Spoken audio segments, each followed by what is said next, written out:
magandang gabi mga madiscarding mommy and that mali po, magandang gabi. Andito pa ako sa likod ng aming bahay. Yan po, makalat kasi matagal na pong panahon na hindi po ako dito nakakapagligpit. So, habang ako po ay magliligpit, magbibigay lang po ako sa inyo ng kunting kwento tungkol po sa aking buhay sa araw-araw. At humihingi din po sana po ako ng mga opinion sa iba pong mga madiscarding mommy, madiscarding nanay, o simpleng nanay lamang po na makakapanood nitong aking video. Una po, paano ko po ba umpisahan?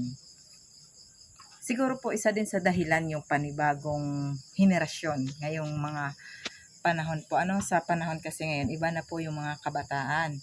Kahit anong gagawin po natin, lalo na po ako, kahit ano pong haba ng aking pasensya, iba po ang mga kabataan ngayon, lalo na po sa aking mga anak. Ang alam ko po, ginagawa ko po lahat para maibigay po sa mga anak ko kung ano po ang nararapat at saka kung ano po ang isang ginagawa ng isang magulang bilang isang nanay, kung ano po responsibilidad namin, binibigay ko po yun sa aking mga anak. Ngunit, subalit, ito po ay may pagkukulang kasi nakukulangan po sila ng oras. Wala po silang nakikitang nanay madalas sa loob ng pamamahay na yun dapat ay kailangan.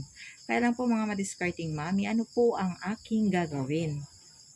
Sa gusto ko pong umasenso, gusto ko pong kumita ng kahit paano para mas malaki po ang posibilidad na maibigay ko po yung mga kagustuhan ng aking mga anak.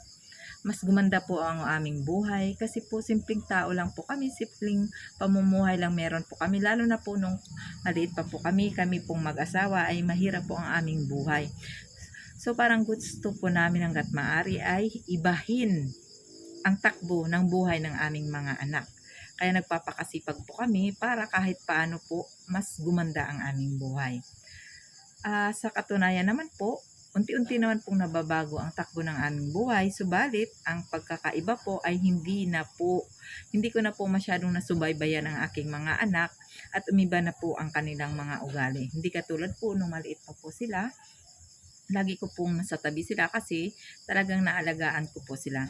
Ngayon medyo lumalaki na po sila, naiiwanan ko po sila sa bahay at hanggat maaari po parang kanya-kanya na po silang diskarte sa buhay nila. At least meron po silang tinitirhan, meron silang inuwian na magandang bahay.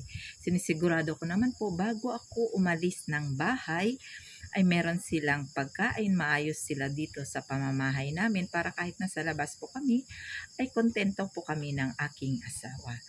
Bagamat yun pala po ay hindi para sa mga anak ko, hindi pala yun maganda. Unti-unti pong lumalayo ang kanilang mga loob kasi kung ano-ano na po ang kanilang natututunan. Siguro isa po talaga ang bagong henerasyon ngayon. Di ba po unang-una yung pagkakaroon ng cellphone, halos lahat po yan ay nakikita nila. Minsan po siguro sinusubukan nilang gayahin at gawin. Hindi ko na po yun kayang mapigilan kasi hindi ko po sila nababantayan. Yun nga po ang aking pagkakamali. Kaya nga po sabi ko siguro dapat ginusto ko na lang siguro na hindi ganun kasi pag hindi naghangad ng kahit paano yung magandang buhay, para kahit paano natutukan ko yung mga anak ko. Pero siguro kung natutukan ko yung aking mga anak, siguro hindi ganito yung aming buhay. Parang gusto ko lang humingi ng konting comment sa ating mga madiscarding mommy na paano nga ba magiging isang mabuting nanay. Pero alam niyo po kasi sa totoo lang talaga po, hindi po talaga ako malungkotin na tao. Jolly po talaga ako at palabiro po kung ako po ay inyong makikilala. Ngunit sa pagkakataon po na ito, medyo nasasaktan lang po ako at medyo may sama ng loob, lalo na po sa aking sarili kung bakit nagkaganyan ang aking mga anak na hindi po para sa akin okay na mga ganong pag-uugali. Sa kabilang banda po, kahit ganun po sila, ito pa rin po ako patuloy na nagpapakananay sa kanila hanggang sa ako po ay nabubuhay. Magiging nanay pa po ako sa kanila. Sabi ko nga po, dadating ang panahon na mahiwalay na kami sa kanila pag mayroon na silang sariling pamilya. Pero hanggat maaari po, hanggang nasa poder po namin sila, magiging nanay po ako sila. Kahit ipaglalaba ko sila, ipaghain ko sila, okay lang po yun, at least nanay po ako. Ano po? Hanggang madiscarding mami, baka naman po may mag-comment dyan. Sana po turuan niyo po ako ng konti pang pag-aayos sa aking pagtrato.